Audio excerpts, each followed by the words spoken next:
Does your large landscape painting feel a little lifeless?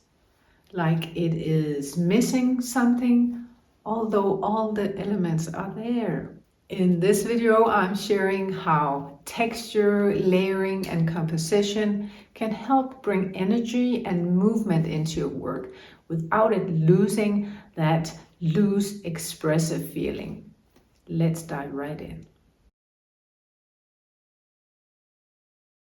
If you have ever stood back from a large landscape painting and thought, why does this feel empty or dull or flat? You're not alone. Loose, abstracted styles, they thrive on suggestion, on movement and emotion. But when scaled up, those qualities can sometimes feel lost. On a small panel, a few bold marks or washes, they might carry the whole piece, but on a larger surface, your gestures, your areas, they'll need more depth, both visually and physically. So it's not just about pushing color or light contrast, it's about building the surface with variation, with texture, and with subtle layering. Large landscapes invite the viewer's eye to move and roam across distant hills and shifting skies and foreground shapes. If there's nothing tactile or dynamic along that path, the experience falls flat and feels flat. That's where texture and layering become essential. Think of a patch of rough earth created with a trowel stroke, for example, or the feel of wind over grasses conveyed through dry brush or scraping, perhaps.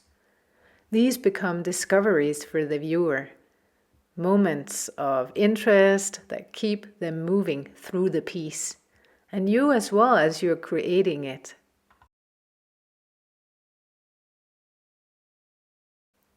Now let's talk about mixing the different techniques, because when you're painting loosely, the line between expressive and chaotic can get blurry really fast.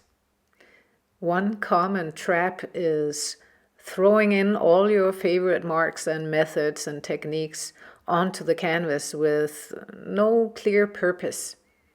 A fluid sky, graphite lines, palette knife textures, spattered paint. It can quickly become too much if you have all the different elements fighting for attention. Instead, think of your techniques as characters in a scene or a theater play, for example.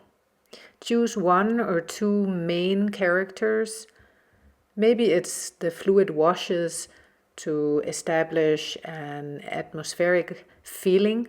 It could be gestural line to suggest structure, like a road or tree branches or a horizon line. After that, you should choose other techniques sparingly. So meaning choose your supporting characters sparingly. It's all about harmony and not overload. Each move you make should support the overall feel of the landscape and not distract from it. I know personally just how quickly one can get caught up in the process and get swept away in it. Therefore, it's important to take breaks in between painting time. Paint for 5-10 minutes and then step back and take a look, and then paint again for a short period of time and step away again, looking at what you did. The more you paint, the more often you paint, the more you get to know your own intervals in between painting and stepping away for a bit to assess. When you're working abstractly and using a lot of texture, the composition becomes your compass, because texture is quite powerful and it grabs attention. So if it's not placed thoughtfully, it can confuse the viewer, or it can even easily overpower the painting completely.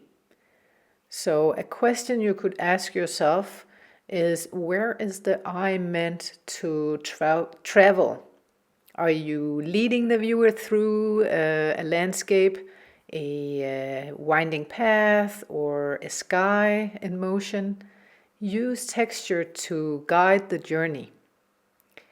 A few things to keep in mind. Use contrast in texture to create movement. It could be that you use thick textured marks in the foreground of your painting with thinner, more atmospheric color layers in the distance.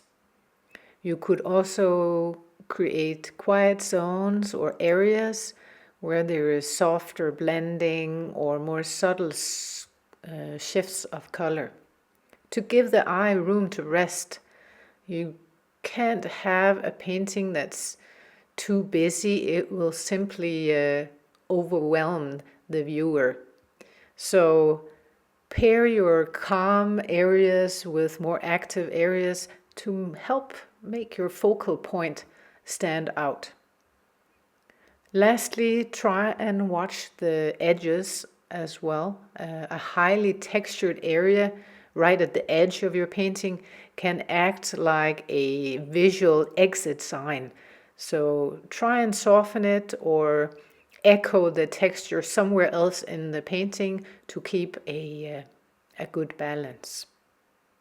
And remember, in abstract landscapes, texture is more than a visual effect. It's a way to express the terrain, the mood of a place, and even the weather.